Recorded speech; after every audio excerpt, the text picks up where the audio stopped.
Olá, esse é o podcast Filosofia Pop. Eu sou Marcos Carvalho Lopes e aqui comigo está o Murilo Ferraz. Esse é o nosso episódio de número 95 e recebemos o professor Willis Santiago Guerra Filho para falar sobre Direito e Filosofia. A conversa com o professor Willis terá continuidade num episódio na próxima segunda-feira. O Filosofia Pop é um podcast que aborda a filosofia como parte da cultura. A cada 15 dias, sempre às segundas-feiras, a gente vai estar por aqui para continuar essa conversa com vocês. O podcast Filosofia Pop está presente em outros canais da internet. Você pode encontrar os episódios, mais textos e informações no site filosofiapop.com.br. Temos também um canal no YouTube, perfil no Twitter e página no Facebook. A novidade é que finalmente criamos nosso perfil no Instagram. Siga a gente lá, nosso perfil é podcast Filosofia Pop, tudo junto. Você também pode mandar um e-mail para a gente no contato@filosofiapop.com.br. O livro Podcast Filosofia Pop Ano 1 está disponível no site filosofiapop.com.br/loja. O podcast Filosofia Pop é um projeto independente, distribuído gratuitamente em todas as plataformas. Para ajudar a cobrir os custos de produção, temos uma campanha de financiamento coletivo no Catarse. A ideia é arcar com os custos de edição e hospedagem, conseguindo um valor maior podemos melhorar equipamentos e promover a transcrição de episódios. Para isso, assine o Catarse do Filosofia Pop em catarse.me/filosofia_pop. A contribuição mínima que pedimos é de R$ 5 mensais. Os apoiadores podem fazer parte da Taverna de Platão, um grupo de WhatsApp que reúne entusiastas do programa. Se apoia o Filosofia Pop no Catarse e não recebeu a mensagem para entrar no grupo, entre em contato conosco para participar. Se você quer ajudar, mas não pode contribuir financeiramente, dê aquela força na divulgação dos programas, compartilhe nas redes sociais, faça comentários e continue esse diálogo. Vamos então para a nossa conversa sobre Direito e Filosofia.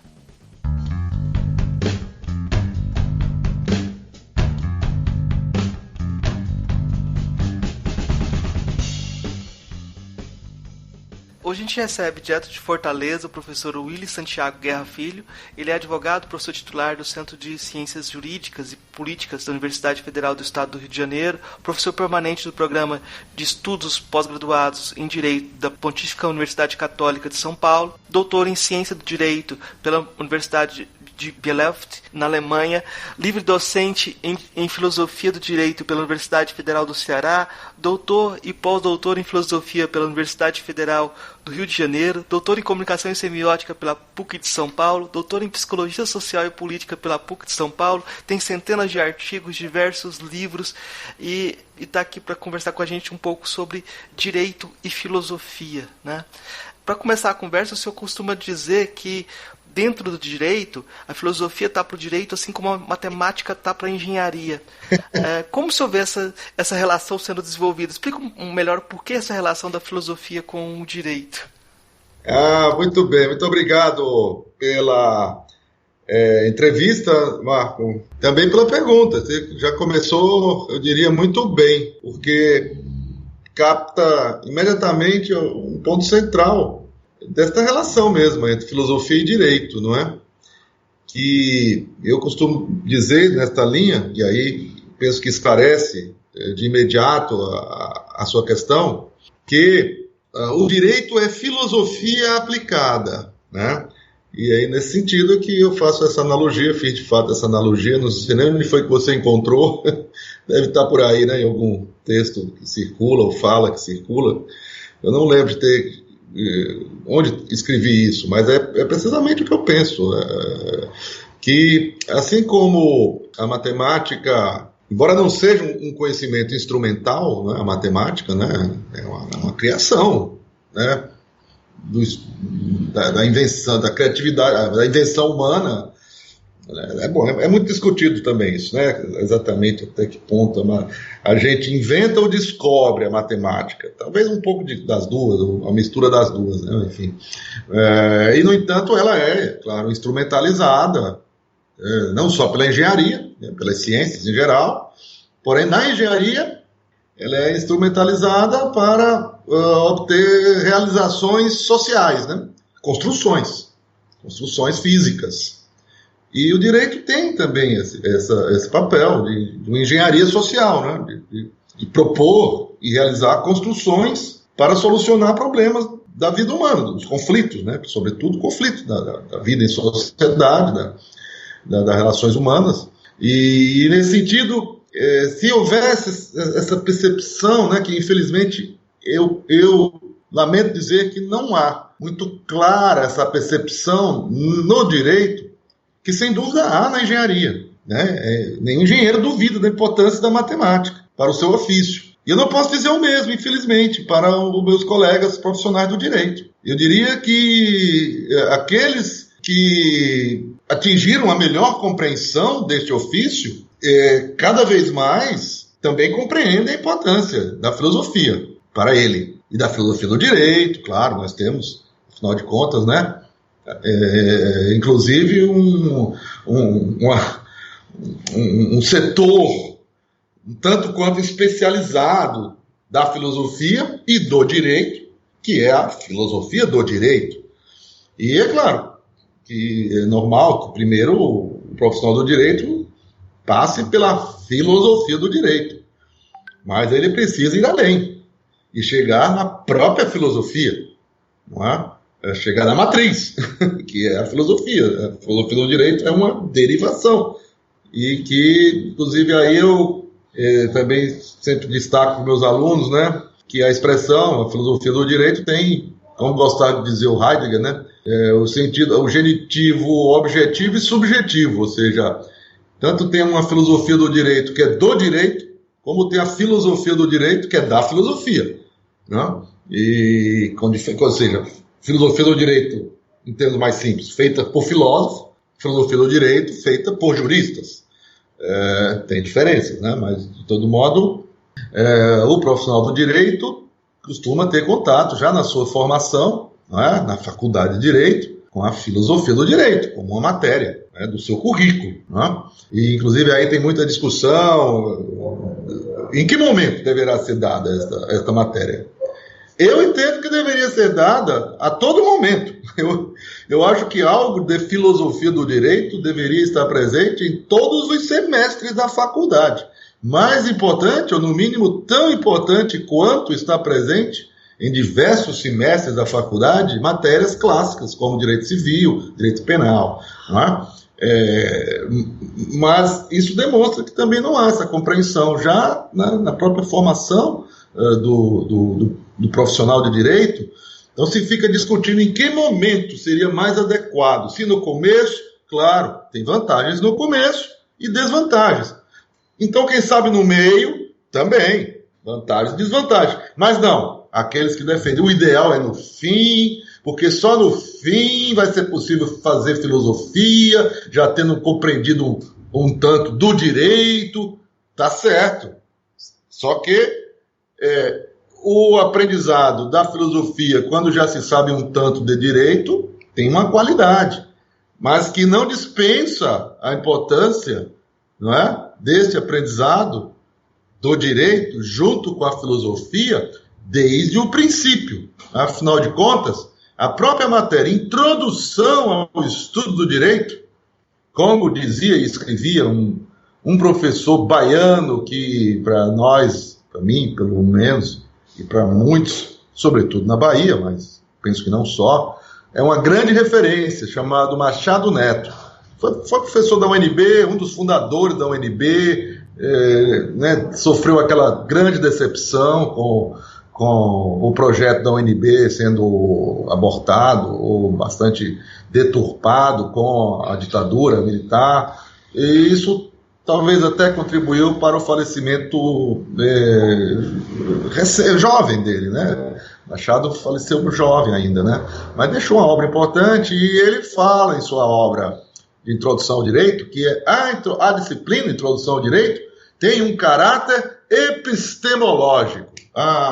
Ou seja, é um caráter científico, filosófico, né? Um caráter filosófico desde a própria introdução ao direito, né? A discussão das introduções sempre é uma discussão muito filosófica, né?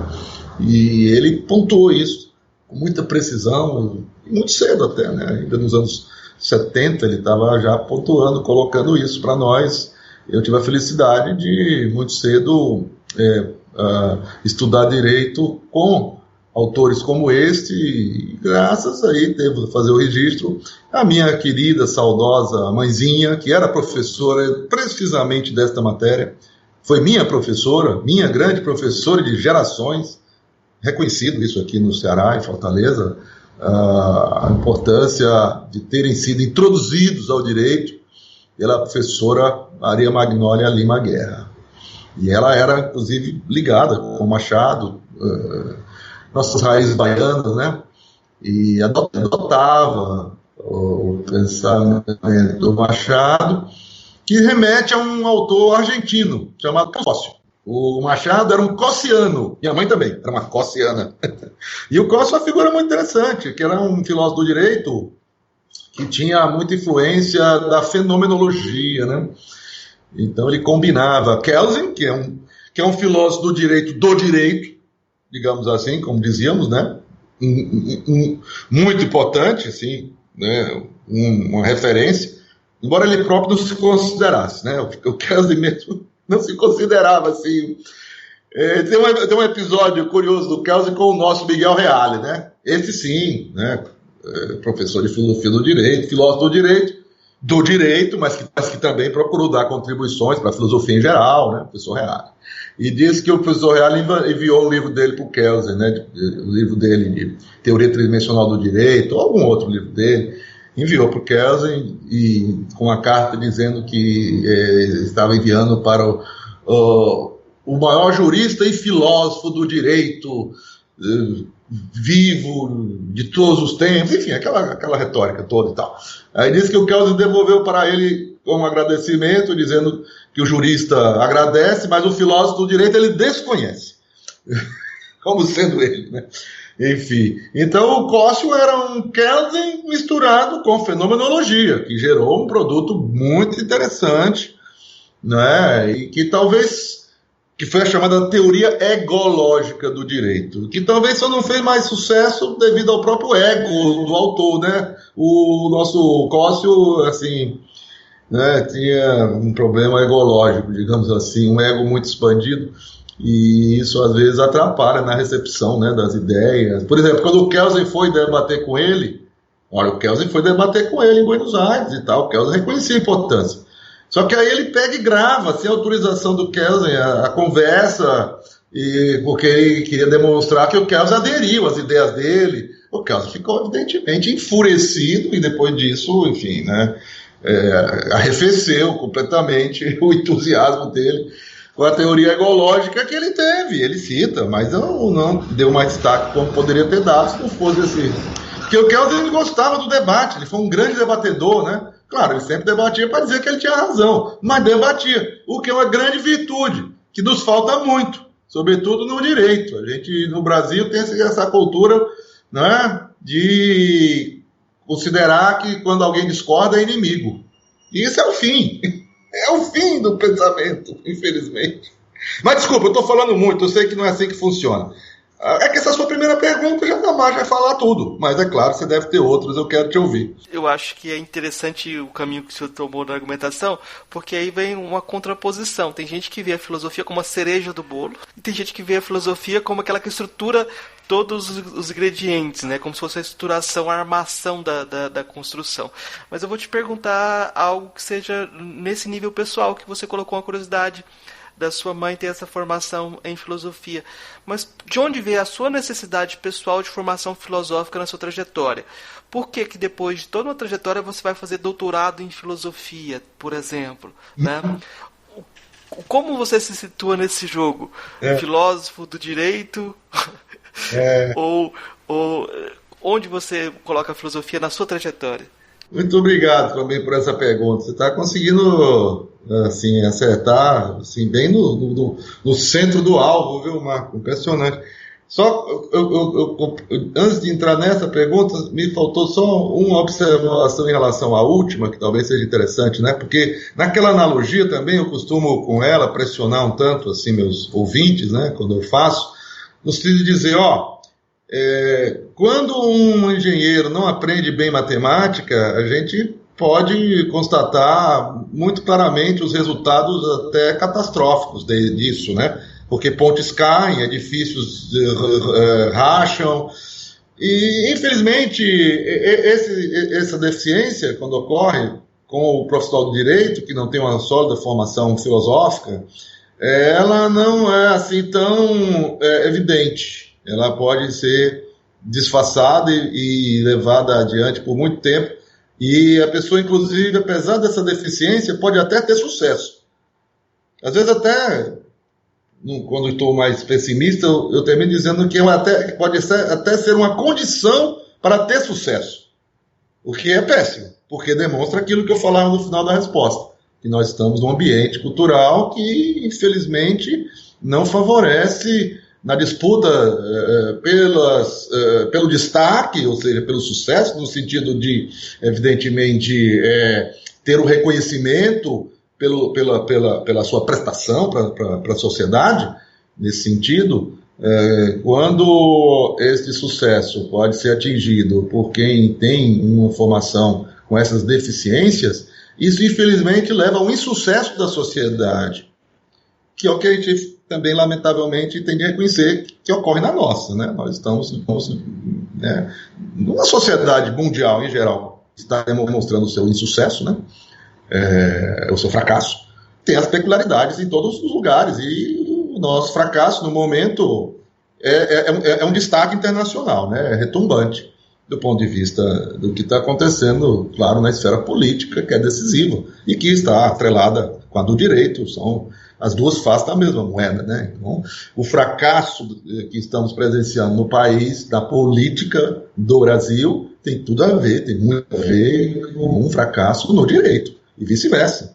E isso fica claro que resulta num fracasso social enorme. Mas, enfim, vamos voltar para outras perguntas, essa segunda pergunta, que né, senão já vai virando terapia e não é assim que deve ser. É o desabafo, né? Que todos nós... É assim também. É assim também? Então tudo bem. Né? Essa falta de ar, né, que estamos sentindo todos aqui, como o George Floyd tragicamente sentiu até o último momento de sua vida. Mas, então você agora me perguntava sobre o meu percurso da filosofia. Ele fala assim, a filosofia veio para mim antes do direito. O direito eu precisei ser muito convencido para aceitar o direito, né? Meus pais se esforçaram muito para isso, é evidente, eu tenho que reconhecer, não que além da minha mãe, meu pai também era professor de direito, um advogado, né? Um advogado foi obrigado a se tornar advogado, porque ele está vocacionado para a política, né? Ele era um líder estudantil importante, local, estadual e nacional, nos anos 60. Era uma posição política importante, né? O movimento estudantil era uma força política muito influente naquela época, né?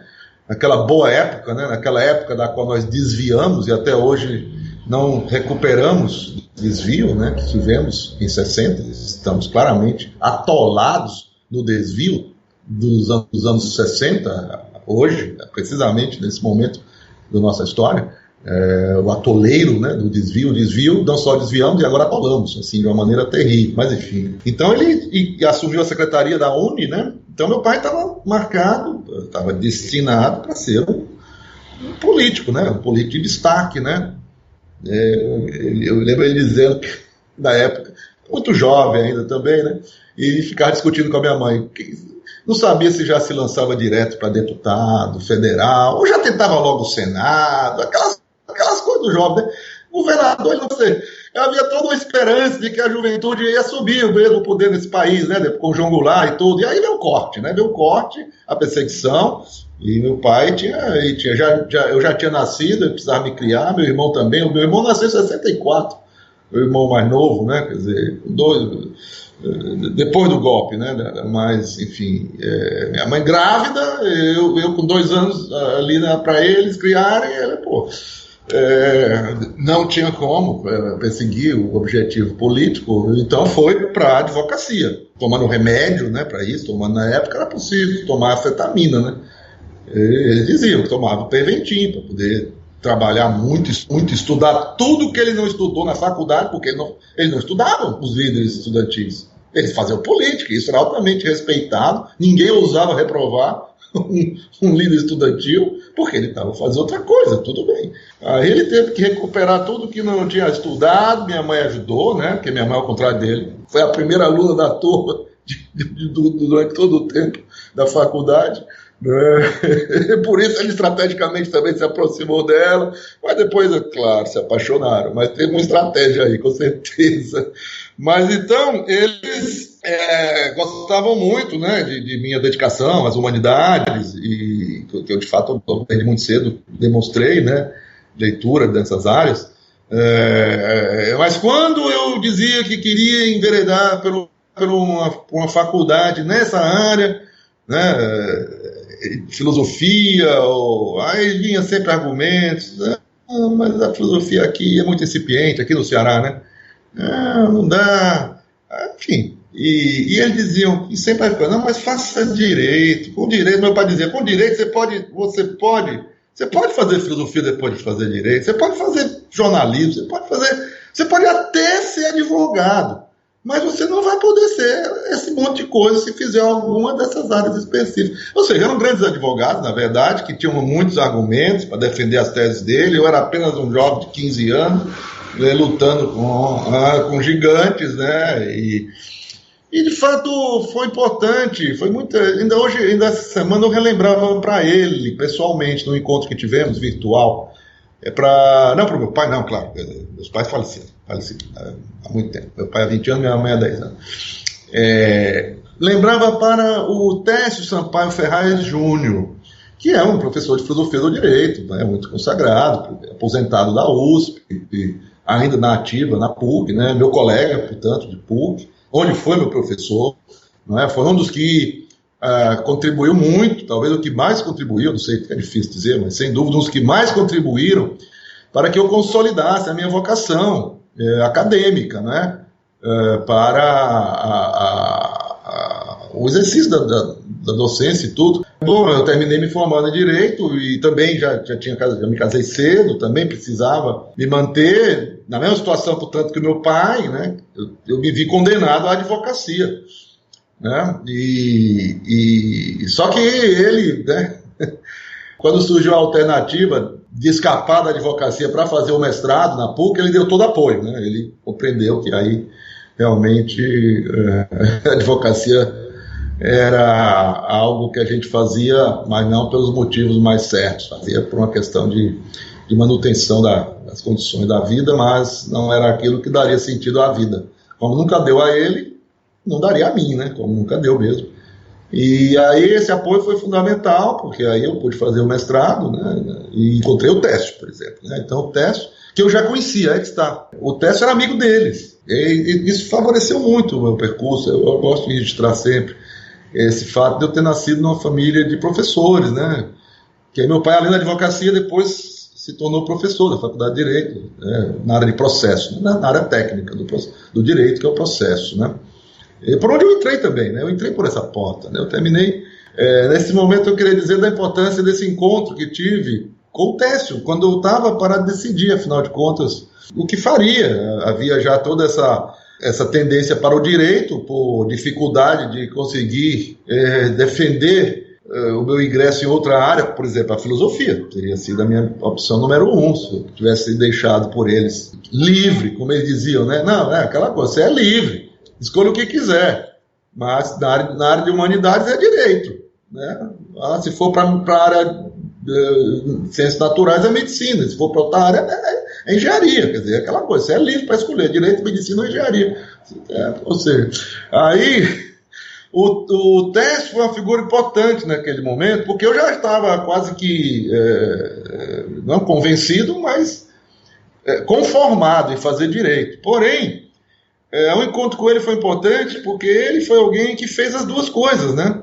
Então ele veio dar um curso aqui no Ceará, aí tinha acabado de chegar da Alemanha, e ele fez doutorado em filosofia na Alemanha. O doutorado do Técio na Alemanha foi em filosofia, não foi em direito. Depois ele fez um doutorado em direito lá para fazer carreira na faculdade de direito. Quando ele fez doutorado em direito também. Ele tinha dupla formação, né? Direito e filosofia. na graduação, e ele fez o doutorado na Alemanha com o Fiveck, que é um filósofo do direito de grande importância naquele momento, depois do pós-guerra, naquele momento, depois foi esquecido, mas merece sempre ser lembrado, o Theodor Fiveck. E o Técio, então, me mostrou essa possibilidade. Estava ali alguém que, de fato,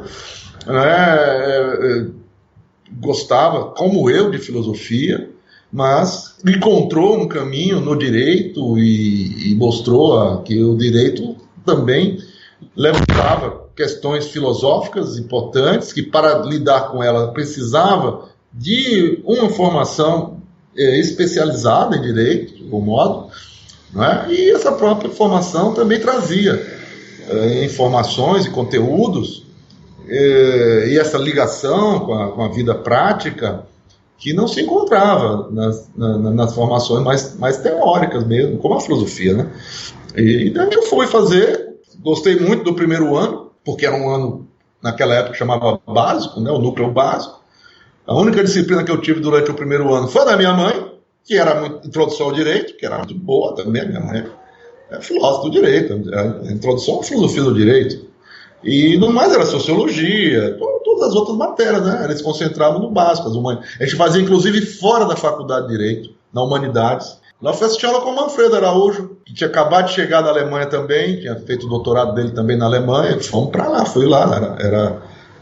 Me liguei com o Manfredo nessa época, logo no início da faculdade. É um querido amigo, somos até parentes. Ele até que me revelou que a gente tem parentesco, para mim é grande honra, né? Então, enquanto eu estava ali no Centro de Humanidades, estava indo muito bem. Quando eu mudei para a Faculdade de Direito, aí não foi tão bem. Aí eu parei, né? Eu cheguei a parar o primeiro ano. O segundo ano, na verdade, né? O primeiro ano eu fiz o básico, na Humanidades. Na Faculdade de Direito, no primeiro ano, na Faculdade de Direito, ao final do primeiro semestre, que ainda assim eram as cadeiras mais teóricas, ainda deu para aguentar, mas eu já vi que não ia conseguir continuar, não tinha a menor disposição de continuar. Meus pais tiveram compreensão, é claro, não iam me forçar, e aí eu fui para Brasília, aí também aquela linha dele, tá bom, mas se você vai então fazer outra faculdade e humanidades, então vai fazer num centro melhor.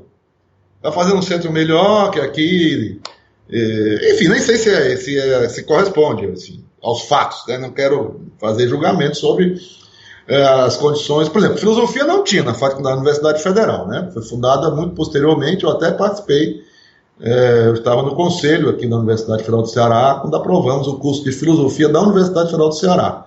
Teve o doutorado, o mestrado primeiro, e aí faltou a base, e aí criaram a graduação.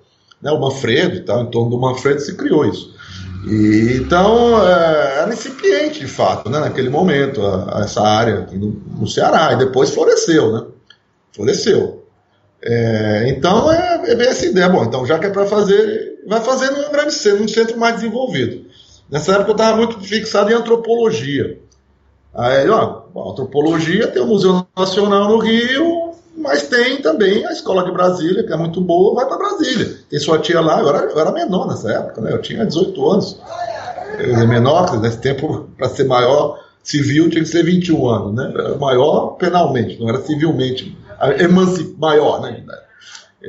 Então, ainda sob a responsabilidade civil deles, eles me mandaram ficar em Brasília com os cuidados da minha tia, o marido dela, e comecei a frequentar aulas mesmo na UNB, como aluno ouvinte e tal. E aí, nesse momento, eu tive um insight, assim, uma compreensão que eu achei que foi... E até hoje eu me admiro de ter chegado a isso jovem, né? Porque foi uma compreensão que demanda, assim, sabedoria, né? E sabedoria demanda tempo. Eu não tinha tanto tempo naquele momento, mas eu tive essa visão, que eu achei que foi definitiva, de compreender que de fato meus pais tinham razão, era preciso ter uma boa formação fundamental e depois se definir melhor as coisas na pós-graduação. E eu percebi que essa boa formação, de fato, o melhor lugar para mim naquele momento, das minhas condições, eu não era autônomo, não tinha independência financeira, nem civil, eu era civilmente, né, ainda estava na responsabilidade deles. O melhor lugar para mim era junto deles mesmo. Era junto deles. Era aprender deles, aprender a pegar deles o que eles tinham a me orientar, a me passar pelo que sabiam já, e no caso era do direito mesmo, né? Então eu voltei de Brasília e reabri. Eles tinham viajado para a Europa, ficar um mês lá. Eu tinha um irmão bem pequeno na época, né? E eu já maior, eu vim para cuidar do meu irmão enquanto eles estavam na Europa esse mês. E neste mês, quando eles voltaram, eu tinha reaberto a matrícula na Faculdade de Direito. Eles ficaram muito felizes, né? Surpresos e felizes.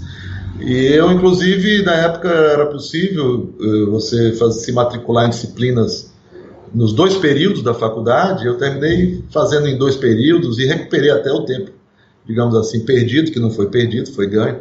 Mas o tempo que eu fiquei sem cursar a faculdade, aquele ano, eu recuperei e terminei me formando, né, ao final dos 4 anos mesmo, que era o que se previa na época para a formação em Direito, e já emendei na sequência com o mestrado na PUC, e aí, como disse, realmente confirmei o meu interesse, né, acadêmico na área do direito mesmo, inclusive nessa área técnica do meu pai, né? Foi nessa área que eu fiz o mestrado, em processo civil, porque ela é uma área que, bom, voltando àquela nossa analogia, né, com a matemática e a engenharia, agora em relação ao próprio direito, o processo é a matemática do direito, digamos. É a área, né, mais assim, como é a mais técnica, né? Ela é a área mais técnica, é a área da aplicação técnica do direito. Se o direito é aplicado, o processo é o direito aplicado, né? Porém, nessa aplicação e nessa técnica, há pressupostos que não são tematizados, né? Pressupostos científicos e filosóficos, epistemológicos e tudo. Então, eu me diverti, digamos assim, né? Eu me divertia intelectualmente com o processo e permitia fazer essa ligação, né, de algo mais abstrato com a maior concreção do direito, que é, afinal de contas, a sentença, que é o objetivo do processo. É quando você decide, você faz a passagem do dever ser para o ser. Você vai ter alguém que agora vai ser o titular de um direito mesmo. Não apenas pode ser, deve ser titular, porque, né, está previsto no Código Civil, que tá. Não, porque apesar disso tem a contestação, tem um dizendo que ele não tem direito mesmo, e tem que ir para o pau e disputar e defender, e se conseguir numa sentença que faz coisa julgada, aí sim você tem. Então eu fui estudar coisa julgada, inclusive, no meu mestrado, e terminei indo para o doutorado na sequência, né? No meio tempo eu fiz o concurso aqui para a Faculdade de Direito. Na verdade eu comecei na Unifor. Eu comecei ainda quando fazia o mestrado. Depois que fiz os créditos, eu voltei para Fortaleza. Fiz os créditos lá em São Paulo, voltei para Fortaleza e abri o concurso, pela primeira vez inclusive, para essa universidade, que era recente na época, a Universidade de Fortaleza. No curso de Direito, se tivesse 10 anos na época, era muito, talvez nem isso. Um curso ainda jovem, e eles fizeram o primeiro concurso. E eu, cheguei lá com os conhecimentos bem frescos, né? O estudo da PUC é muito forte, né? Nessa época, então, era muito forte, né? O estudo que eu fiz lá com os juristas de maior destaque, e com razão, né? Não por nada, por merecerem mesmo, né? A Arruda Alvim, por exemplo, eu destacaria, né? Foi meu professor. Meus principais professores foram o Tércio Sampaio Ferraz e a Arruda Alvim.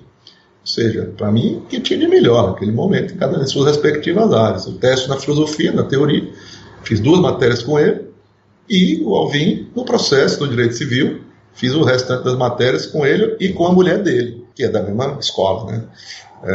E daí cheguei aqui e passei no concurso para a Unifor, a Universidade de Fortaleza. Fiquei dando aula na Universidade de Fortaleza, já adquiri esse título, que terminou sendo importante, quando eu me apresentei também na Federal, daí 1 ano e meio, e obtive o ingresso em processo civil na Faculdade de Direito da Universidade Federal do Ceará.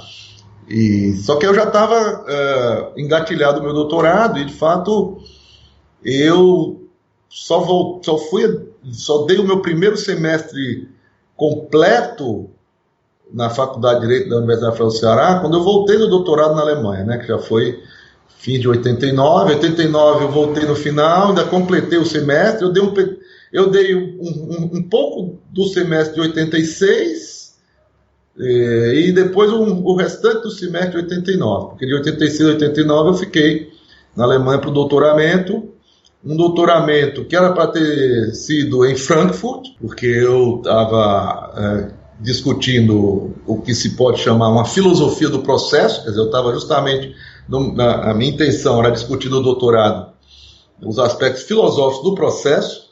Aquilo era algo que naquele momento Frankfurt estava acontecendo, essa discussão, o epicentro era o Habermas, né?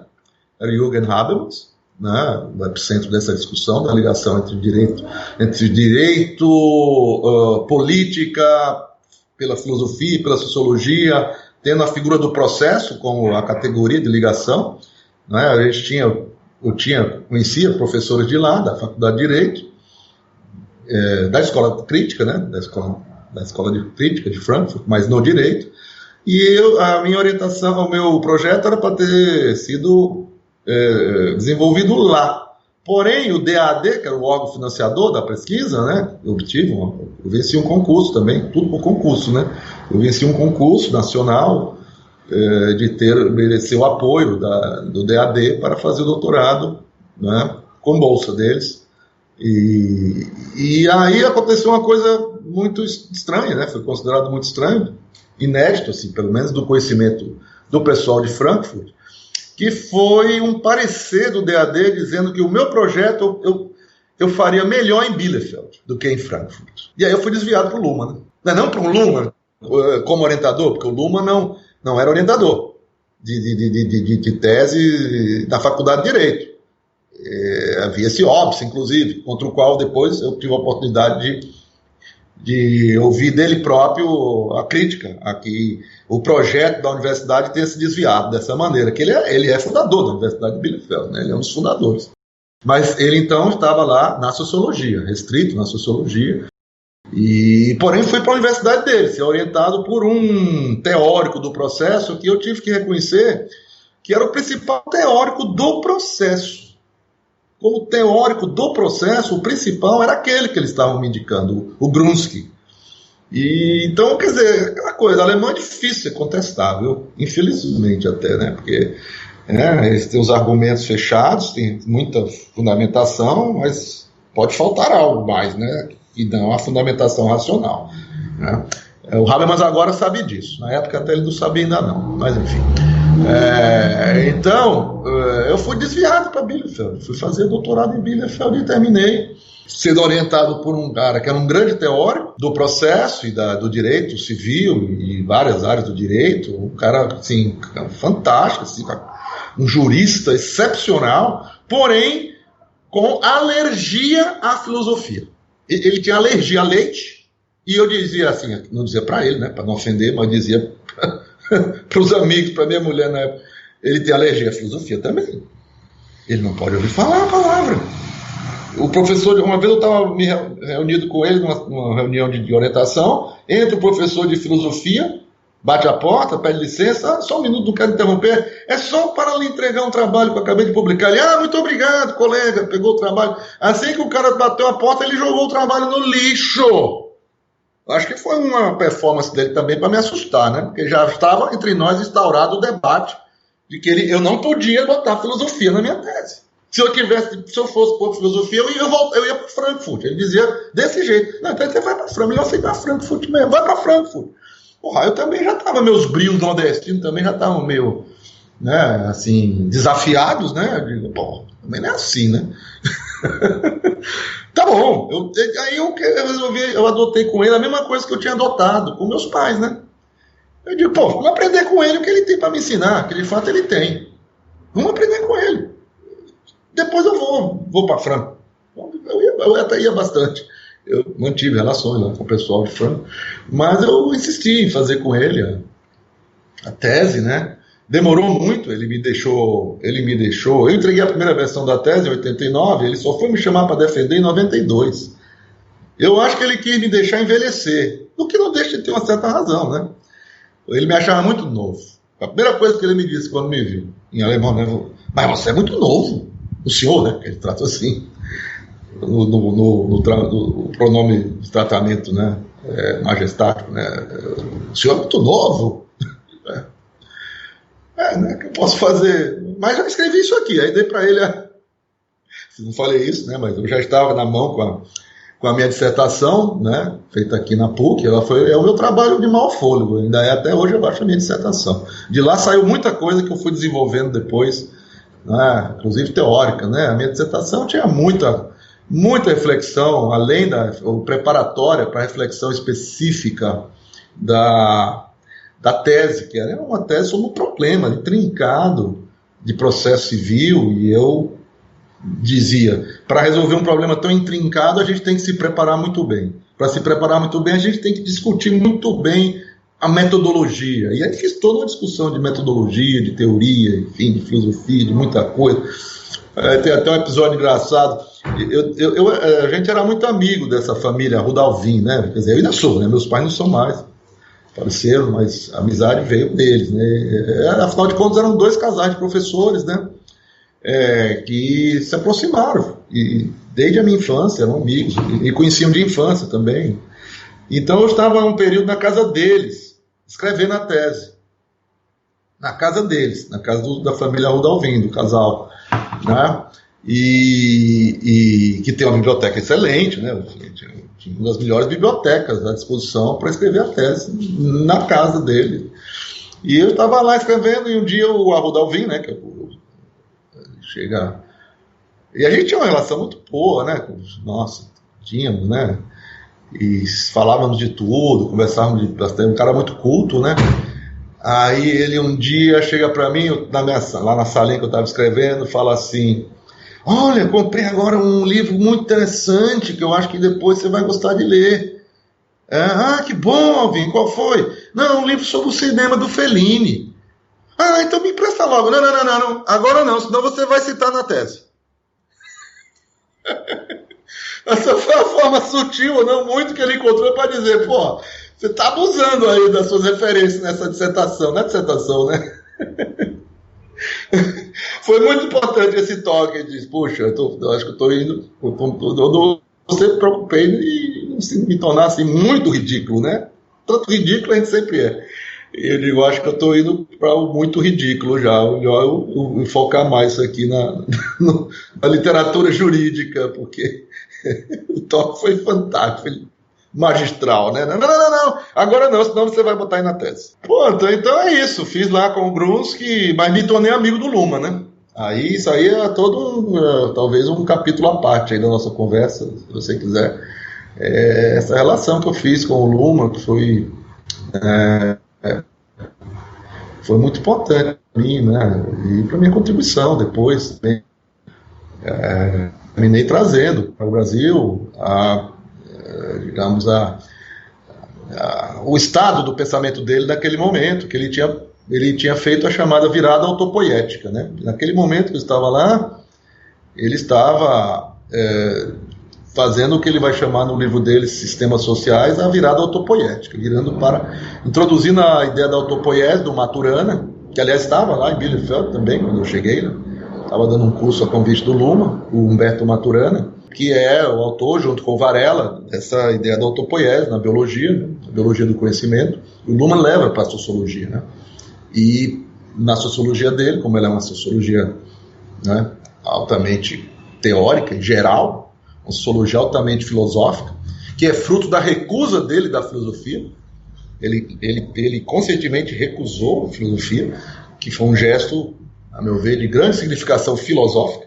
Infelizmente ou felizmente, a filosofia tem isso. Recusá-la é fazê-la, de certo modo, né? E ele, então, produziu um pensamento de grande relevância, né, geral, em todas as áreas, e especialmente no direito, porque ele é do direito, né? Ele é oriundo, a formação dele de origem é direito, e ele tem obras fundamentais para o direito, né? E ele fez a virada autopoética, né? E eu, inclusive no direito, na teoria do direito dele, aí eu pude acompanhar aquilo e pude trazer aquilo para o Brasil, né? que não se estava discutindo ainda aqui. E isso me mostrou um Luhmann que eu não conhecia, até porque não existia, em parte, né? Ele estava desenvolvendo naquele momento. Mas eu, antes de sair daqui, eu publiquei um livro, e nesse livro eu falei lá umas besteiras sobre o Luhmann, né? Eu falei o quê? Reproduzir os preconceitos, que ainda existem, eu acho, infelizmente, até hoje, a respeito desse autor, né? Que o associam a um pensamento conservador, e aí, quer dizer, a contraposição com o Habermas, né? O Habermas está, né, no lado progressista, e o Luhmann é o contraponto do Habermas, logo, até por isso, é o lado conservador. E eu, nesse primeiro livro meu, que eu publiquei aqui, com meus estudos, da época aí, da formação ainda, né, do mestrado, pré-doutorado ainda, portanto, um livro publicado até para efeito de título, né, no concurso, para fortalecer a minha posição no concurso, de fato ajudou bastante. Eu tenho lá o capítulo inicial que eu faço proponho essa cisão, né, do pensamento, assim. Adoto um pensamento do Ralph Dahrendorf, falando disso, de que em ciência social, no pensamento social, você tem essa cisão, né? Você pode ter aqueles que são favoráveis ao conflito, esse é o lado progressista, né? E os que são anticonflito social, e esse é o lado conservador. E eu coloquei o Luhmann, né, desse lado aqui, e que isso, sobretudo nessa segunda fase do pensamento dele, se mostra perfeitamente disparatado, né, absurdo, né? E hoje em dia, para mim, assim, essa classificação não faz o menor sentido. O Habermas tem aspectos conservadores no pensamento dele, e nem sempre o que é conservador também é ruim. E o Luhmann tem os aspectos críticos, né, que eu terminei também, de um modo, me notabilizando aqui no Brasil, e um pouco no exterior até, assim, um certo pioneirismo, em destacar aquilo que hoje em dia está se afirmando como a teoria crítica de sistemas, né? Quer dizer, mostrar que, apesar de não ser a intenção do Luhmann, ao contrário do Habermas, que tem a intenção de fazer uma teoria crítica, né, da sociedade, ele justamente também recusando esta intenção, esta recusa dele, tem um grande efeito crítico, em certos aspectos até maior do que os efeitos da própria teoria crítica. Porque quando a proposta do Luhmann vamos primeiro entender melhor a sociedade. E aí a exposição que ele vai fazendo desta sociedade, das entranhas dela, da casa de máquinas, né, da sociedade e tal, vai mostrando, quer dizer, nem precisa mais fazer a crítica. A crítica já está exposta, já está lá. Assim, é só você dizer, perguntar, é isso que a gente quer como sociedade? Eu não. Pronto. Então, vamos lá, vamos mudar. Mas para mudar, como ele diz, é preciso saber mexer no que você vai mudar, porque senão pode piorar. É tanto que o Habermas vai adotar em larga medida o diagnóstico da sociedade do Luhmann, né? O Habermas já intermédio, digamos assim, já dos anos 90 e tal, né? Que já não é mais o Habermas segundo o qual o direito ele promove a colonização do mundo da vida, né? Que essa é a versão do Habermas mais, digamos assim, da teoria crítica mesmo, que ele vai, né, no seu percurso, ele próprio vai agregar uma série de outras referências, né, não só as referências puramente de teoria crítica e descendência marxista, mas ele vai começar a agregar, inclusive, o pragmatismo, né, norte-americano e adotem a análise da sociedade do Luhmann, né? Mas agora vamos propor. Feita a análise, tem que ter a parte da proposição. E aí faz as propostas dele, né? O Luhmann nunca vai fazer isso. O Luhmann sempre fica muito ocupado com a análise, para ele já tem muito o que fazer, dedicou a vida toda nesse projeto, né? E ele apressou, quando viu que não ia dar conta, ia falecer mais cedo, né, como de fato faleceu, de uma doença degenerativa, ele pode prever a sua própria extinção, seu próprio fim, né? Durante 1 ano e meio ele viu que não ia durar muito mais do que aquilo, e aí antecipou o acabamento do projeto, e publicando o livro dele, Sociedade da Sociedade, e deixando alguns inconclusos. O Política da Sociedade, por exemplo, ficou inconcluso, mas o Direito da Sociedade ele concluiu, né?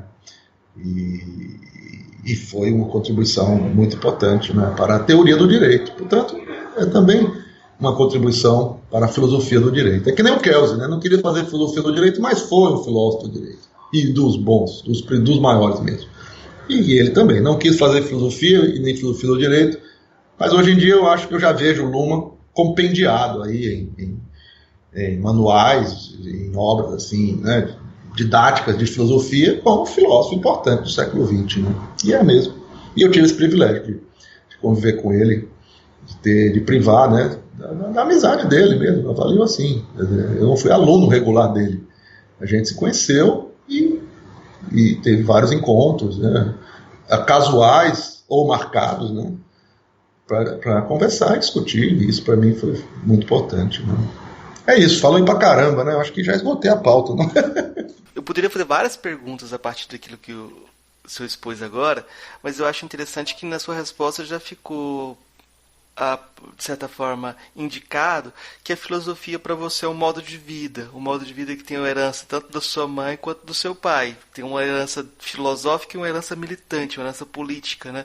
Talvez a gente pode dizer na construção de um modo de vida democrático, em algum sentido, mas no Brasil a gente tem uma tradição da filosofia como cereja do bolo, que é um modo de vida de simulacro ou de dissimulação, algo assim, né? Vamos colocar esses dois modos de vida democrático e modo de vida de simulacro ou de simulação.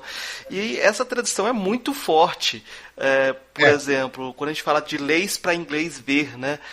Quando, por exemplo, na primeira Constituição do Brasil, as questões da escravidão foram colocadas fora da Constituição, do texto principal, porque falou, isso aqui não vai ser perene, então vamos esconder isso daqui.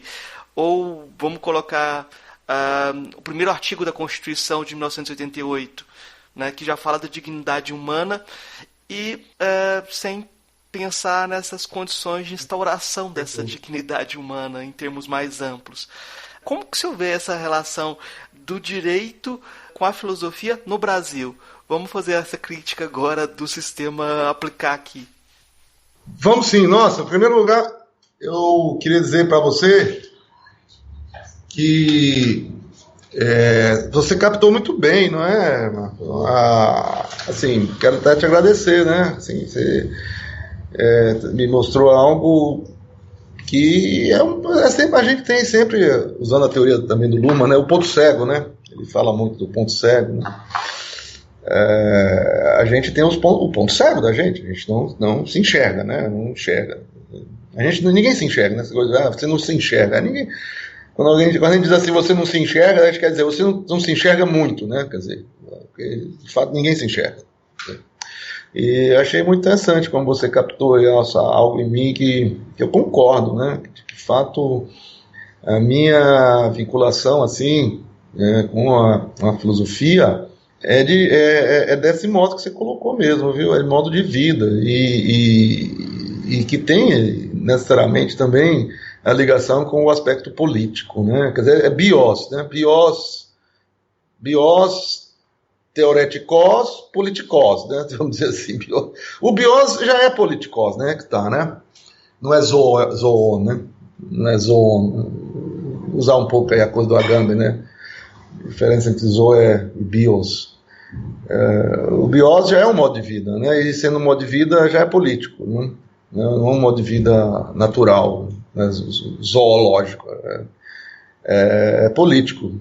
E aí sendo teoreticos, mas sendo bios também, né? Sendo uma teoria vinculada com a vida mesmo, com um modo de vida, e um modo de vida instalado, preocupado com a política, né? Com o sentido comum da existência.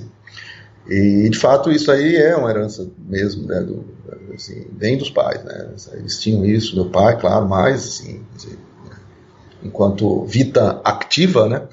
Mas também minha mãe, que também exerceu, teve uma importância política no âmbito da universidade, da Faculdade de Direito, né? Aqui do Ceará, chegou a ser a diretora, até agora a única, justamente no ano Mirabilis, né?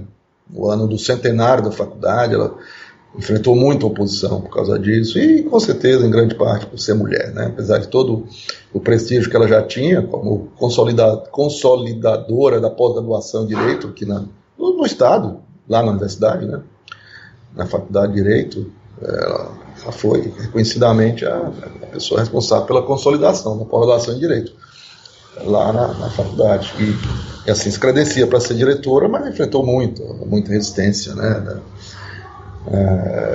De uma oposição que era machista, e que inclusive lamentavelmente é essa que hoje em dia está na reitoria da universidade, bem de acordo com os tempos em que vivemos, né? O sucesso hoje em dia aqui entre nós, quais são os requisitos dele, né? Mas enfim, então essas lembranças, né, e essas reflexões sempre vão acompanhadas, né, de uma emoção, né? E isso é muito bom, isso não é ruim, mas claro que o discurso se torna um tanto também entrecortado, né? Embargado. A gente fez uma autopoética aqui, poética. Uma poética autopoética, muito bom.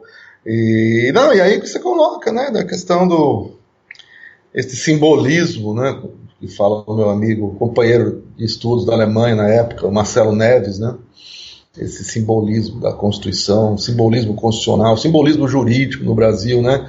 Essa ideia ele vai pegar num penalista alemão chamado Kindermann, que fala no caso simbólico do direito penal, na Alemanha, imagina, muito mais aqui, né. E ele fala em legislação álibi, né? Eu acho muito interessante isso, né? Quer dizer, a legislação mesmo se torna um álibi. A gente sabe o que é um álibi. O álibi é a desculpa para esconder a prática de um crime, né? Portanto, a própria legislação é criminosa. A própria legislação comete o crime, não é o criminoso que viola a legislação. Ela já é criminosa. E isso é disfarçado, né? Isso é disfarçado. Para inglês ver, já desde o tempo da escravidão. As leis para inglês ver eram as leis anti-escravo, né? Anti-escravidão.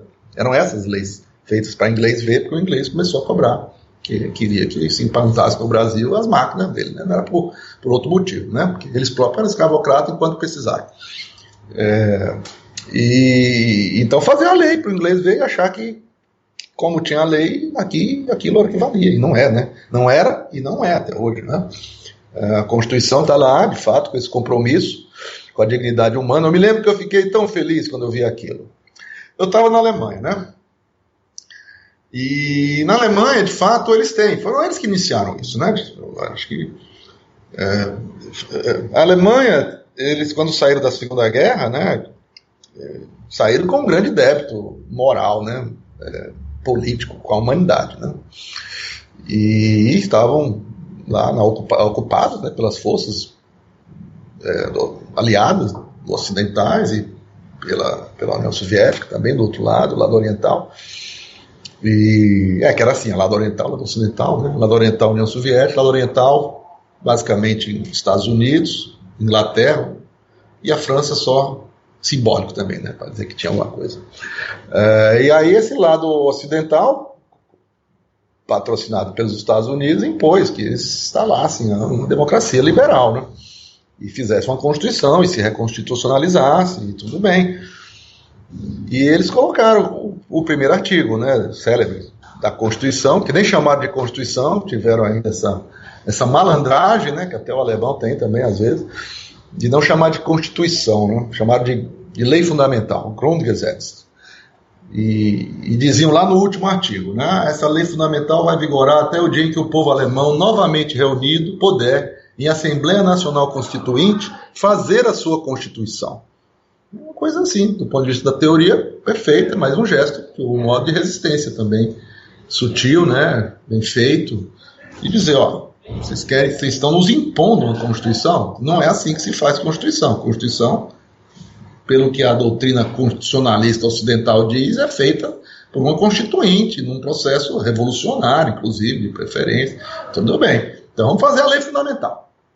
Vamos fazer uma lei fundamental para instituir a democracia, redemocratizar e recapitalizar, ou melhor, e manter o capitalismo, né, do lado de cá. Legal. E aí colocaram como primeiro artigo a dignidade humana é intocável, untastbar, intangível. E aí vem o resto. E aí, de fato, instaura um modo, um paradigma constitucional, vamos dizer assim, né? Que é esse, em que é novo. Na época era novo. Aqui no Brasil ainda é, infelizmente. Que é a sua pergunta, né? Apesar da gente ter, né, aparentemente, para inglês ver, ou para alemão ver, para a comunidade internacional ver, introduzido a mesma coisa, mais ou menos, né? A dignidade humana ela é afirmada logo no primeiro artigo da Constituição. Só que a gente não fez o que eles fizeram, né? Até hoje está aí, né? O que eles fizeram? De fato, eles... E isso eu estava presenciando lá na época, né? O auge disso, porque eu estava lá, quer dizer, a Constituição deles é de 49, a lei fundamental, que agora virou Constituição, aí que tá. Isso aqui é bacana, é bonito, né? O processo deles, nesse sentido, assim, que o que não era Constituição, virou. E nem mudou o texto. Que a questão não é o texto. A questão é o que a gente faz com o texto.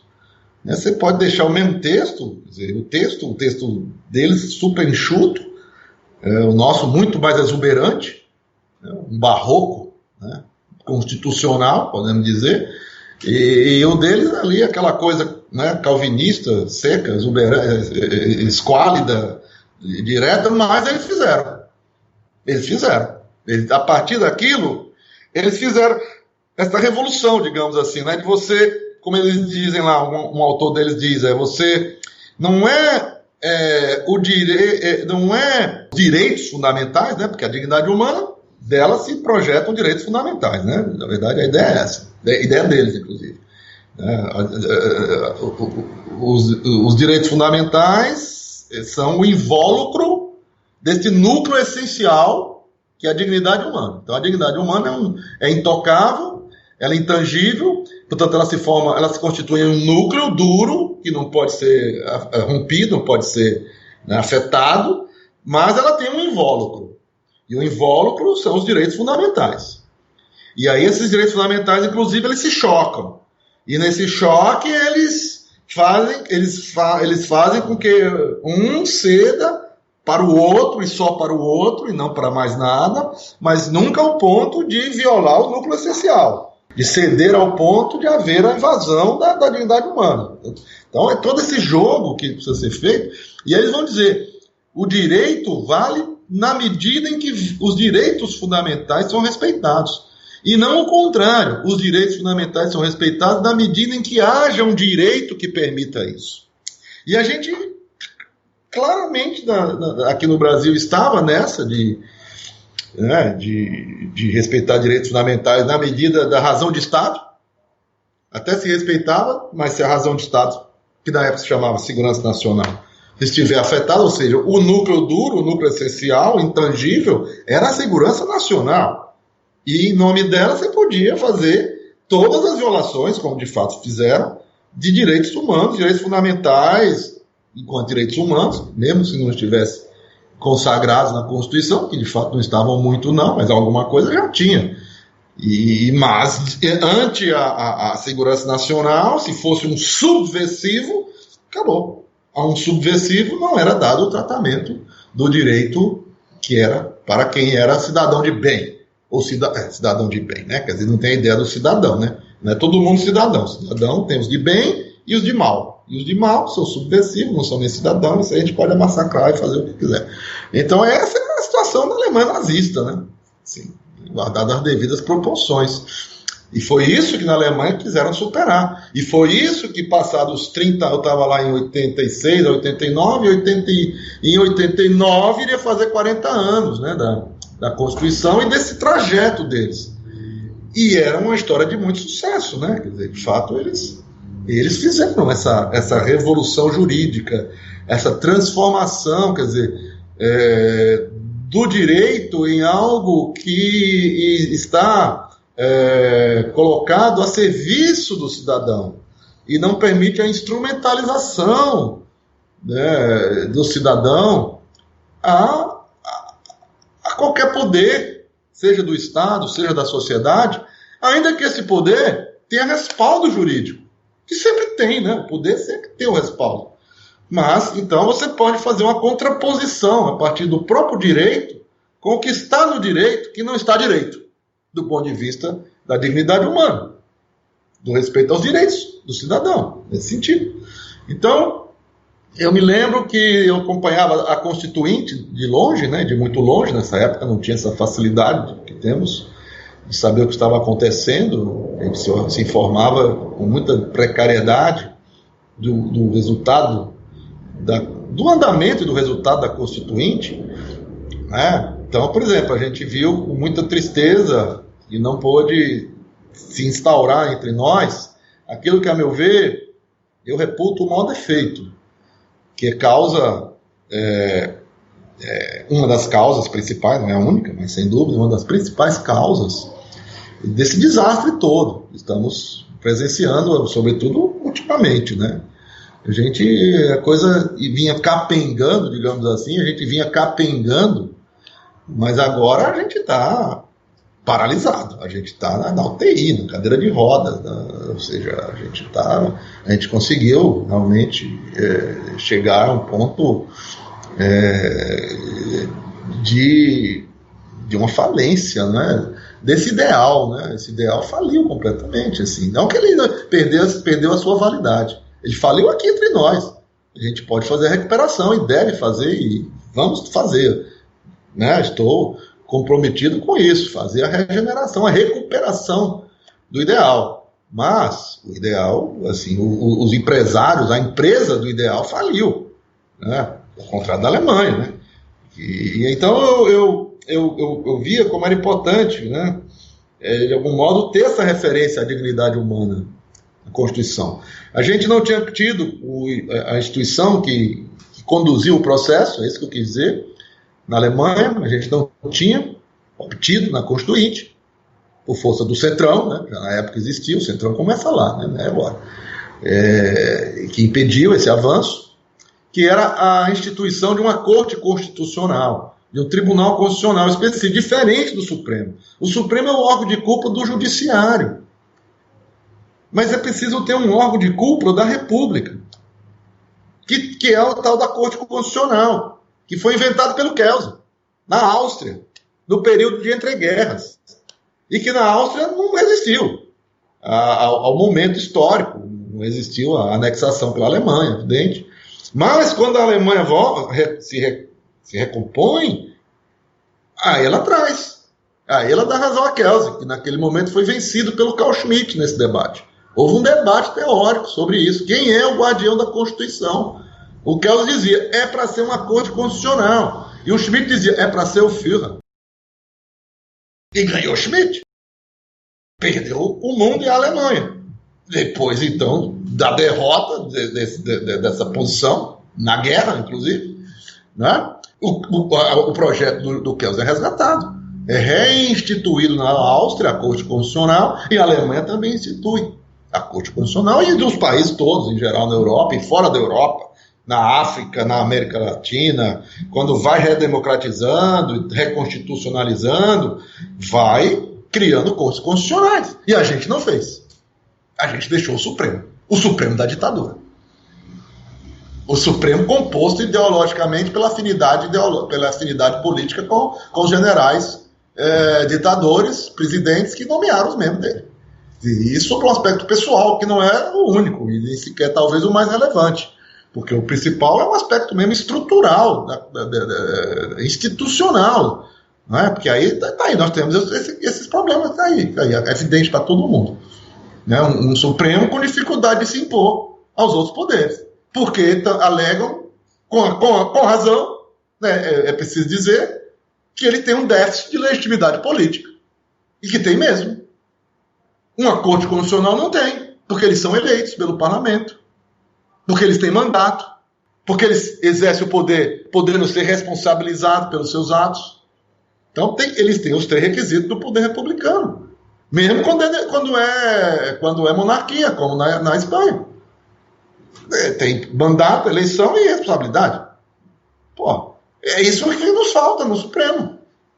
Então, o Supremo não atende aos requisitos, realmente, de uma Corte Constitucional, e, de fato, o Supremo não conduziu o processo. deixou o processo ir sendo conduzido pelos outros poderes para não interferir, ou interferindo só quando era do seu interesse, sei lá por quê, né? Enfim, sendo um poder, né, tíbio, sempre aí, quando se avança um pouco mais, aí vem a questão do ativismo, né? E aí se instaura no país a discussão do ativismo. Ainda hoje se discute muito, tem colegas que se empenham muito nessa discussão. Ainda essa semana no doutorado veio um aluno com essa discussão, na minha aula de doutorado da PUC, e eu tive que dizer para ele, olha, é preciso tomar cuidado no combate ao ativismo para não gerar o inibismo. Porque se de fato é possível reconhecer uma ultrapassagem por parte do Poder Judiciário, em geral, e mesmo do Supremo, de limites que teoricamente deveriam ser observados por um Poder Judiciário em face dos outros poderes, mas e os outros poderes, quando ultrapassam esses limites? E muitas vezes ultrapassam sem ser por ação, e sim por omissão. Se omitem em fazer o que a própria Constituição diz, por exemplo, proteger a dignidade humana. Então quem é que vai cobrar desse poder que se omite em honrar com a sua tarefa constitucional? Se não for o órgão de jurisdição constitucional, de controle constitucional, o Tribunal Constitucional. Então é isso que eu digo que é o nosso maior problema institucional. A falta de um verdadeiro Tribunal Constitucional. Porque se foi isso que conduziu o processo na Alemanha, e se falta isso no Brasil, e se no Brasil o nosso processo perdeu o rumo, como não fazer uma relação entre as coisas, minimamente? E isso, se você sentar para analisar, aí você vai vendo com maior clareza ainda, a cada momento, né? Então começa a fazer uso retórico da dignidade humana para vir em favor daquilo que eles entendem que seja, sem justificar, sem fundamentar por que as decisões de fato são em defesa da dignidade humana. E por que essa defesa não se dá em uma série de outras situações de violação grave da dignidade humana em nosso país, pelo Estado, pelo próprio Estado, denunciado nas cortes internacionais, né? Então a gente, de fato, aqui, com a Constituição de 88, a gente estabelece premissas, né, que poderiam gerar uma transformação econômica, jurídica e política no país, mas deixou lá uma série de problemas e, sobretudo, deixou lá esse problema que é o Supremo Tribunal Federal. E que, nesse momento, é evidente que, em face dos ataques que ele está sofrendo, ele precisa ser defendido. A defesa dele, nesse momento, evidentemente, é um compromisso de todo democrata no Brasil, mas essa defesa não pode deixar ou fazer com que se esqueça, que a gente não perceba, não é? Que essa solução é também parte significativa do problema. Um sujeito como esse presidente da República jamais teria sido sequer candidato a deputado, quanto mais a presidente na Alemanha. Porque partidos de extrema-direita foi uma das primeiras decisões da Corte Constitucional Alemã. Proibir a disputa de um partido de extrema-direita nas primeiras eleições livres que se fez na Alemanha, em 49. E foi uma invenção fundamental essa deles, que a gente deveria ter aprendido com ela. A gente não, sabe, em política e direito também se inventa algo que deve ser apropriado. Eu estava muito esperançoso, eu descobri tanta coisa que se faz lá na Alemanha, na Europa, e nesse período, que faltava fazer aqui, e eu tinha essa grande esperança de que conseguiríamos. E escrevi pra caramba nesse período, desde que voltei, desde que eu estava lá. Eu já comecei escrevendo, além da minha tese, escrevendo em artigos, ensaios, publiquei um livro, foi publicado, meu pai me deu esse presente, né? Eu mandei para ele, é uma coisa que eu fui escrevendo para ele, meu pai perguntando, olha, como é que a gente vai fazer? Está vindo a Constituição e aí? Como é que a gente interpreta? Porque se for usar os mesmos métodos de interpretação, o resultado não vai ser muito diferente. Eu digo, claro, exatamente. Olha, aqui na Alemanha a gente está vendo isso. Houve uma revolução, né, na hermenêutica, na interpretação constitucional. É fundamental mesmo para que se realize a Constituição no sentido de nos favorecer, não nós, evidentemente, indivíduos, mas nós, sociedade, nós, coletividade, nós, né, corpo político. E aí comecei a escrever para ele, que ele não lia alemão, né? E a discussão era alemã. Não se dava em outros países, nem na Itália, nem na França. A Alemanha desenvolveu muito. A Alemanha ela teve um avanço muito grande, muito rápido, e na época não era que nem hoje, tão fácil circular as coisas, Google Translate, não tinha nada disso. Então, mesmo nos países europeus, a discussão teórica ainda estava devagar, né? Recebendo devagar e com restrição, sempre as restrições, né, da Alemanha, né? Imagina, a Alemanha com tradição constitucional não tinha. A tradição constitucional era da França, era da Itália, até a Espanha tinha mais do que a Alemanha, mas naquele momento a revolução constitucional era da Alemanha. Então, não tinha chegado ainda em língua latina, em língua inglesa, e muito menos em nossa língua, aqui no Brasil, no país. Então eu comecei a escrever para ele, né? Aquilo que se tornou uma série de ensaios, um foi puxando o outro, gerou 3, e ele juntou com o que eu tinha escrito durante a Constituinte, que eu tinha me posicionado na Constituinte, inclusive defendendo. Eu defendia um modelo de Constituição que era assim, exíguo, princípios e corte constitucional. Pronto, basta isso. É isso que, pronto. O que aconteceu foi o contrário. Constituição analítica, barroca, tudo bem, nada contra o barroco, nem nada contra, né, tudo bem colocar esse monte de coisa na Constituição, porém você põe um monte de coisa e não põe o essencial, que é a Corte Constitucional. Não dá certo, não deu. Não deu. Enquanto a gente não tiver essa transformação aqui entre nós, também não vai dar. Infelizmente, eu tenho que fazer esse vaticínio. Por isso que eu sou favorável, sempre fui favorável à Constituinte, à nova Constituinte do país. E nunca tempo. Sempre os colegas dizem, mas agora não, se fizer agora a gente vai... Porque ninguém acredita no povo, né? Primeiro eles pensam quando a gente fala em Constituinte, que é para fazer como foi feito, por exemplo, da última vez. Imagina esse Congresso, mas não é esse Congresso. Tem que ser um movimento constituinte, né? Tem que ser uma Constituinte popular, né? Tem que ser, finalmente, algo que pudesse trazer transformações mais profundas e radicais, como essa, que é mínima. Considero mínimo isso a ser feito, né? Colocar ao menos um mandato para o exercício desse poder dos ministros supremos. Porque poder político exercido por um tempo tão... Porque primeiro eles têm que reconhecer que o poder deles é político. Eles preferem ficar se disfarçando nesse escudo do jurídico, como se o jurídico pudesse ser distinguido da política. E, sobretudo, quando você discute questões constitucionais. Como é que é impossível? Eles são... E foi isso que o Kelsey viu. Quer dizer, para mim, a maior contribuição do Kelsey, ele tem muitas. Ele tem muitas. O Kelsey é um cara que eu admiro, que ele não é só a teoria pura do direito, que é muito importante. O Kelsey foi o primeiro que trabalhou o tema que eu gosto muito também, direito e psicanálise. O Kelsey era amigo do Freud, entendeu? O Kelsey trabalhou... a tese de doutorado dele foi sobre Dante. Portanto, o Kelsey trabalhou outra grande onda do momento, que é o direito e literatura. Na sua tese de doutorado, começo do século passado.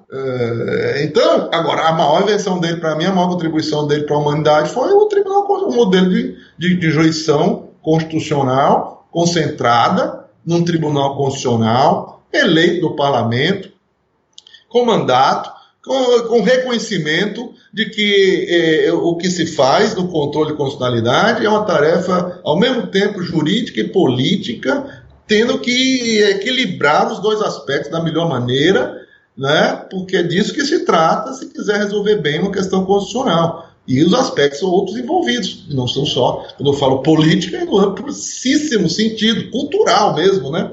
Envolve tudo, o próprio modo de ser da gente na sociedade, a cultura, a economia, tudo, né? E isso nos falta. Por exemplo, na Alemanha, na Áustria, que é o modelo original, tem uma vaga reservada para um cientista político na Corte Constitucional.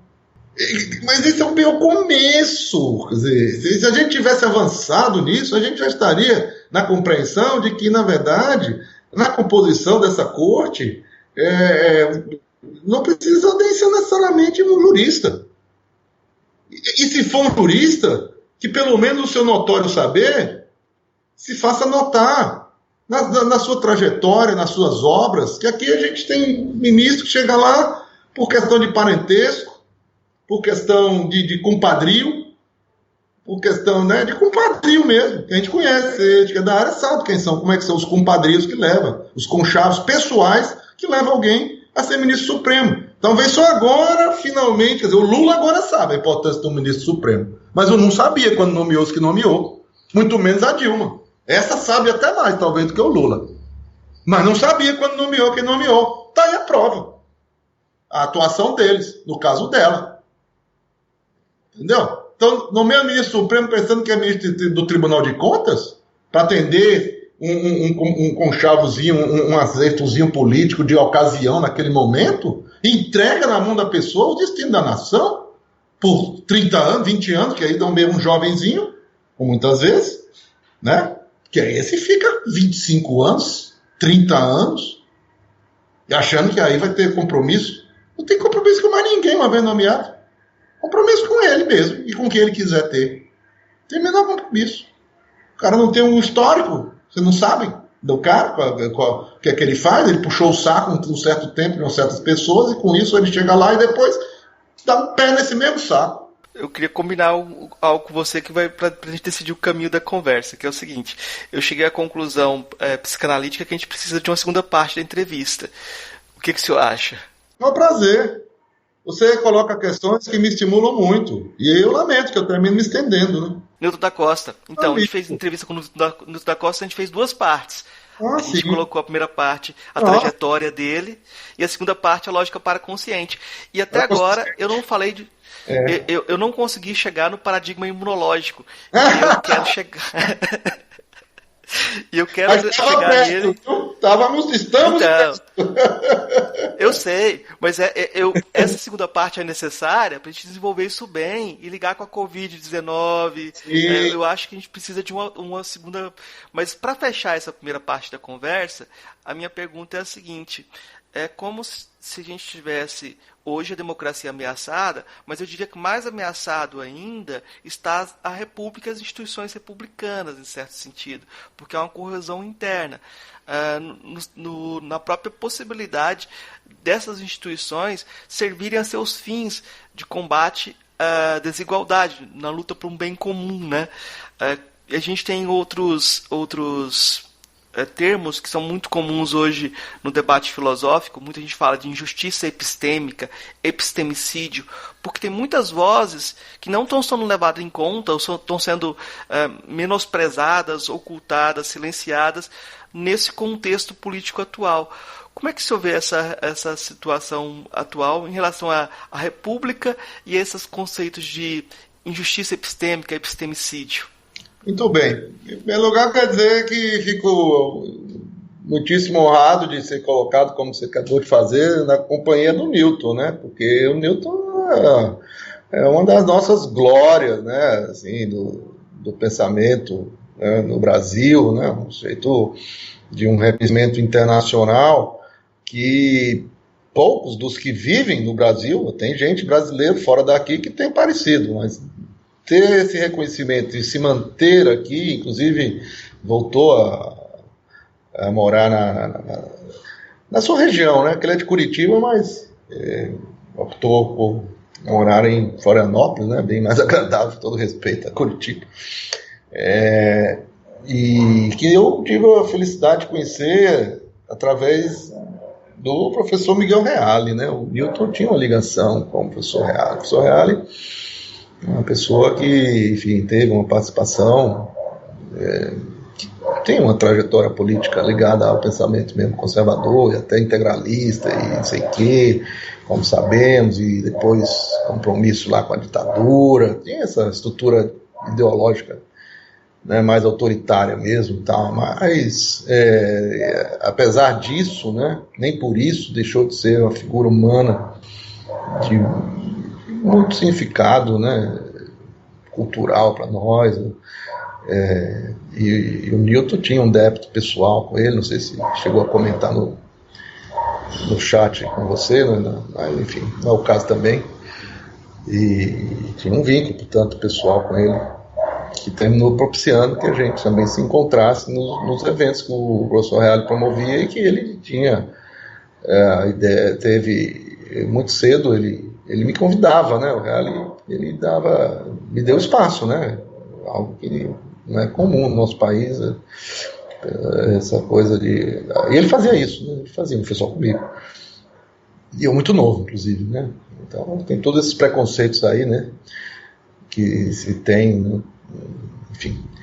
Mas é porque de fato a gente terminou nesse primeiro encontro, né, falando mais sobre filosofia e direito, mas a gente foi mais para o direito. Eu gostaria muito mesmo de fazer uma outra falando mais de filosofia, né? Que é a minha paixão primeira, né? Antes do direito, mas o direito terminou que se tornou o ofício, né? E por dever de ofício, acho que tive, né, que fazer essas prestações de contas. E no que você está me colocando, novamente eu termino sendo remetido ao que vínhamos discutindo, a importância de uma corte constitucional. Eu já estava prestes a, inclusive, né, comentar algo nessa linha, né, quando eu dizia, não tem que ser num modelo já mais avançado. A gente estava falando do primeiro modelo lá, do Kelsen, tem um professor de ciência política e tal. Num modelo mais avançado, como eu comecei a dizer, na verdade, as representações teriam que ser bem mais amplas, né?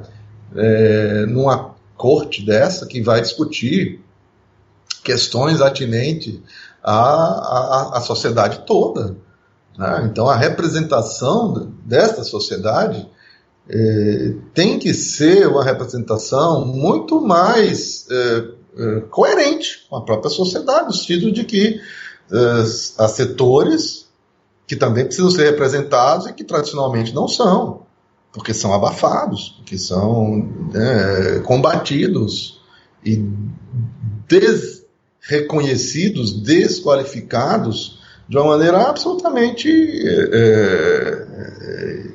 eu diria ignorante, né?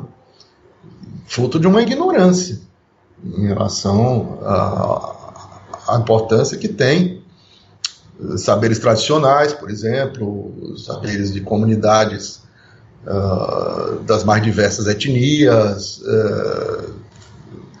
e isso precisaria, quer dizer, num país melhor, muito melhor do que o que temos hoje, a partir dele mesmo, né? Quer dizer, a partir do que existe nele hoje, que não está sendo, infelizmente, reconhecido e valorizado, uma instituição como essa teria que expressar uma diversidade que colocaria nela, como eu vinha dizendo, inclusive representantes desta sociedade que pode não ter uma formação em direito, mas pode ter uma compreensão muito melhor do que aqueles que são formados em direito têm, do que padecem aqueles que sofrem as violações de direitos. Então pode não coincidir uma pessoa, pela sua trajetória, ter uma formação em direito. Eu estava até falando nisso, justamente esse mesmo tema eu falava numa aula que dei essa semana, num curso promovido pela Escola Paulista de Magistratura.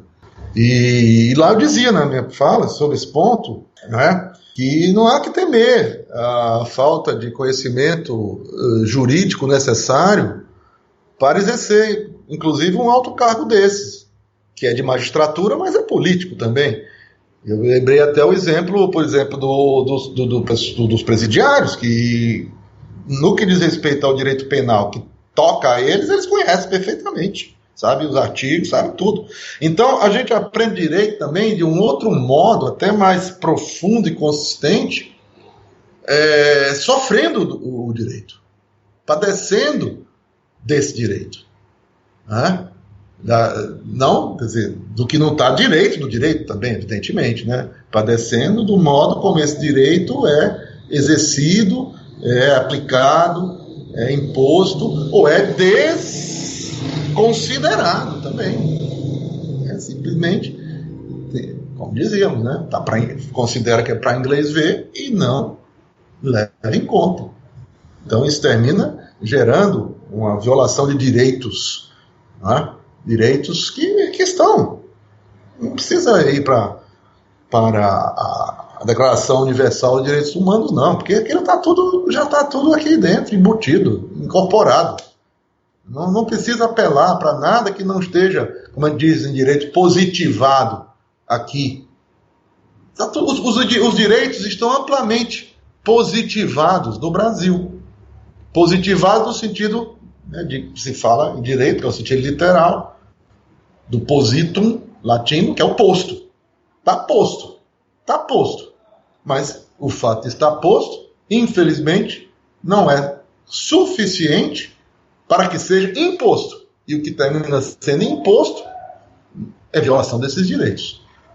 Então, essa multiplicidade de compreensões precisaria estar representada um dia, precisará estar representada um dia num órgão de cúpula, como eu dizia, da República,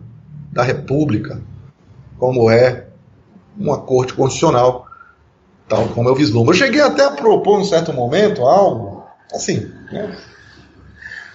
O júri constitucional, por exemplo, que é uma figura que foi proposta na Revolução Francesa, naquela Constituição Jacobina, na segunda, se eu não me engano. A ideia de júri constitucional. Por que a gente não pode reunir um corpo de jurados, né, selecionado na sociedade civil, entre expoentes, entre pessoas que são representativos dela, para atuar junto ao órgão judicial propriamente, integrar, fazer parte do órgão julgador? Não é só o juiz técnico e direito, esse aí, tal como, né, nos processos penais, que são os processos de crime, de sangue, né, como se diz, quer dizer, o que são os crimes de sangue? Grave atentado a direitos, a um direito da vida. Então, no grave atentado ao direito à vida é composto por um júri, o julgamento. Ah? Por que não se pode vislumbrar a possibilidade de algo similar para temperar o julgamento com o sentimento popular mais legítimo, ao invés de deixar só a decisão para uma discussão técnica, que não é nunca meramente técnica, porque essa técnica que é empregada é sempre uma técnica, como toda técnica, depois se encontra a técnica que faz com que se atinja tais objetivos. Então, a questão da técnica, como diria Heidegger, a essência da técnica não é técnica, e também no direito. Essa técnica que se impõe a nós é algo que simplesmente demonstra uma vontade de poder e de domínio se afirmando em detrimento do respeito que seria devido à pluralidade e diversidade do existir humano.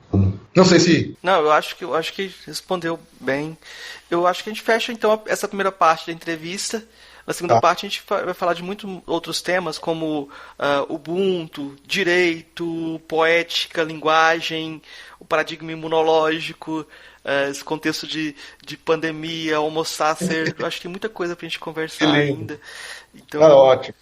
Será um prazer. Fica a promessa. E fica o convite para os ouvintes para escutarem a segunda parte.